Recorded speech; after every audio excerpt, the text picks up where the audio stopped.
Hi, I'm Beck. I'm making this video today because I've had lots of conversations recently with organisations, particularly in the human services sector, asking for help and advice on how to revise their document framework. So lots of the issues that I'm finding are that historically within the human services sector, standards have changed over the years, legislation has changed, and obviously now with the NDIS, the whole framework has changed around service delivery. And what that means is that over time, policies and procedures have been kind of added on rather than integrated into systems. And often the responsibility for the review of that sits with a quality manager rather than with people across the organisation. So it's not unusual for me to find that policies and procedures are quite out of date because nobody's been allocated responsibility or had any accountability for keeping policies and procedures up to date. So what I often see is lots and lots of policies, too many policies, and the backlog for getting those reviewed by the board, far too many procedures, or procedures where there's lots of repetition, the procedure itself is too long, or there's information about the same topic across a range of different procedures. So at the moment, I'm finding that there's a lot of call for people to review their document framework. So I thought I would make this video just to give you some tips on how to do it really easily.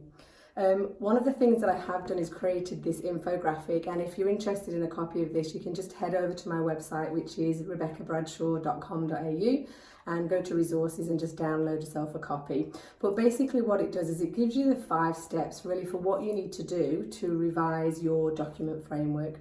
The first thing that you need to do is identify the need for change. What are the actual problems that people are facing?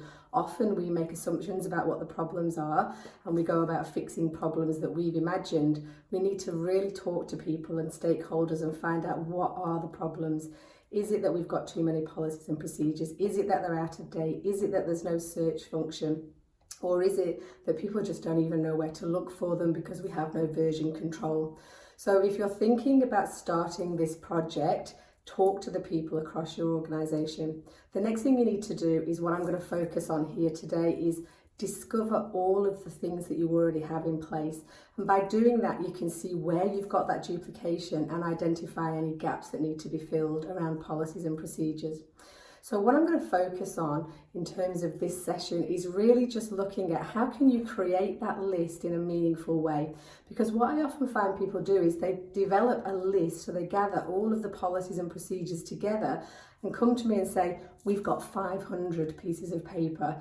What do we do with this? And when you look at that, it can become quite overwhelming. So I want to show you how to do this so that you get a document that actually quickly shows you where the duplication is and quickly shows you where the gaps are.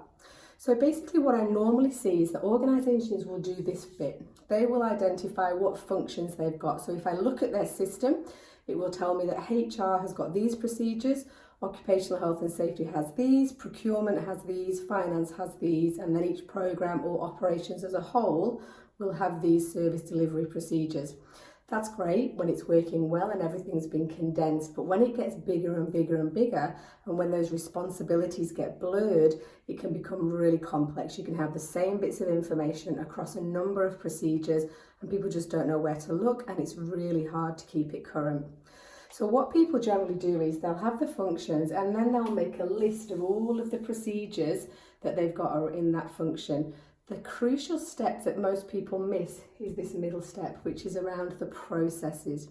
So what I want you to do if you're going to embark on a project where you're looking at your document framework, look at your functions, but for your functions, then think about what are the processes that sit within that function. So this is an imaginary organisation. It's a disability support accommodation delivery service. And basically, if we look at their functions, they've got occupational health and safety, HR and operations. In each of those, we've had a look at what are their basic processes. So if we look at HR here, they've got recruitment and selection, induction and onboarding. They do probity checks, they do supervision, they do training, they do performance management. So across all of those, what we then do is look at what are all the procedures, policies and procedures that fit within each of those processes. So in this example, what we found was in recruitment and selection, it talked extensively about the need for police checks and working with children checks. It referenced the disability worker exclusion scheme.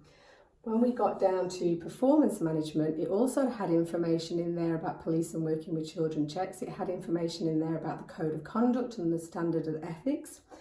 When we looked at induction and onboarding, that again talked about child safe standards, working with children. So we easily saw, once we listed what the processes were and all of the procedures that fitted within each of those processes, we could clearly see the duplication.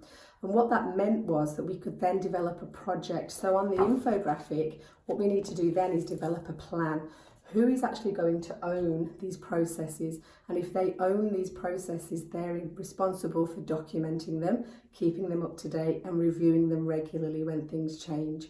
So if you're going to review a document framework, the most important thing I can say to you is, yes, you're going to have to make a list of what you've already got, but map your list to your processes, not to your business functions.